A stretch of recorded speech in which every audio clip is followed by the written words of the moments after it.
tuluyan ng natupad ang pangarap niyang malaking pagtatanghal sa sariling bayan. The story, the secrets, the shocking truth, revealed. The Buzz 2 Confessions. The journey of Charisse. Tinaguriang the world's most talented girl.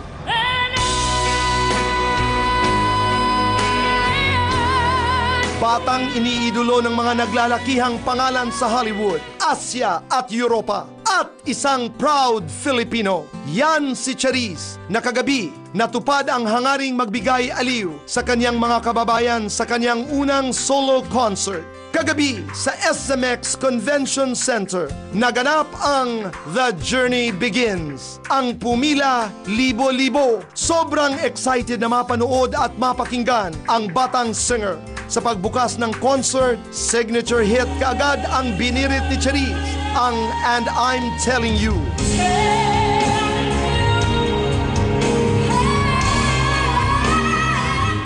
Wala man ang crush ni Charisse na si Josh Groban. Nagduet naman sila ng kanyang Pinoy counterpart na si Christian Bautista ng The Prayer.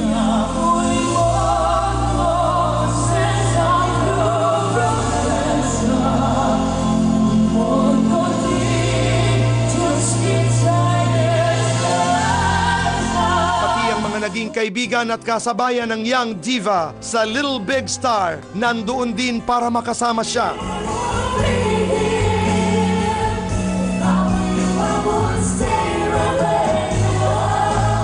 Ngunit ang inaasahang sagutan ng matataas na kanta ni Charisse at ng special guest niyang si Regine Velasquez hindi natuloy dahil sa pagkakaospital ng Songbird. Sa halip, isang madamdaming number ang ginawa ni Charisse at ni Miss Cool Ledesma.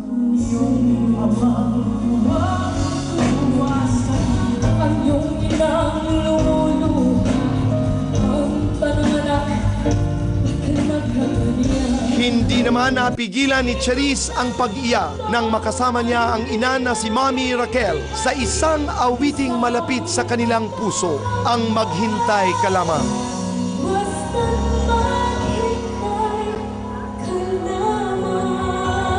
Nung po kinanta ko po yung song, hindi po sakit yung naramdaman ko.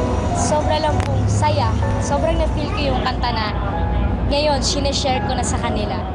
Nung time na kami dalawa lang na nakikipaglaban sa mga tao, kami dalawa lang yung huwag kang bibitiw dahil kung pagbibitiw ka, bibitiw din ako.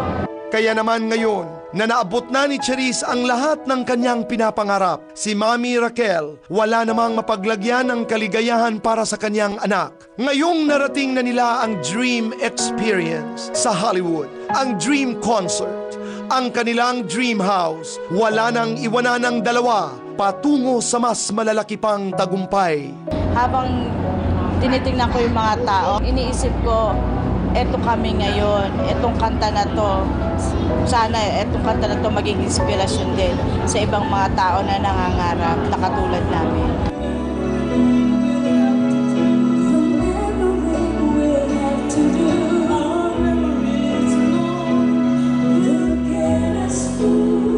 Kung ano yung nakita mo ngayon, gusto ko pagbaba mo ng stage, ikaw pa rin si Charisse hanggang sa matagal pang panahon. Mahal na mahal kita.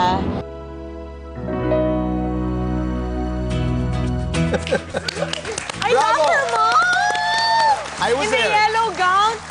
I was there. I watched the Akala ko concert. hindi ka nakakuha ng ticket. Nakakuha ako ng ticket. Star Records, maraming salamat. First row, salamat. Nice. You Very enjoyed? nice. Si Regine was sick, di ba? Na-confine sa ospital. That's right. Who took her place? Cool Ledesma. Wow. The one and only Cool Ledesma. At mga kaibigan, alam niyo po, nakaka-proud ho talaga, nakakapangilabot, Chrissy. Patunay lamang, ito na lamang ang sasabihin natin kasi mahabang usapan pa ito. Dreams come true. True. Di ba? Yun lamang yun. Mabuhay ka, Charisse. Okay. Okay, wait.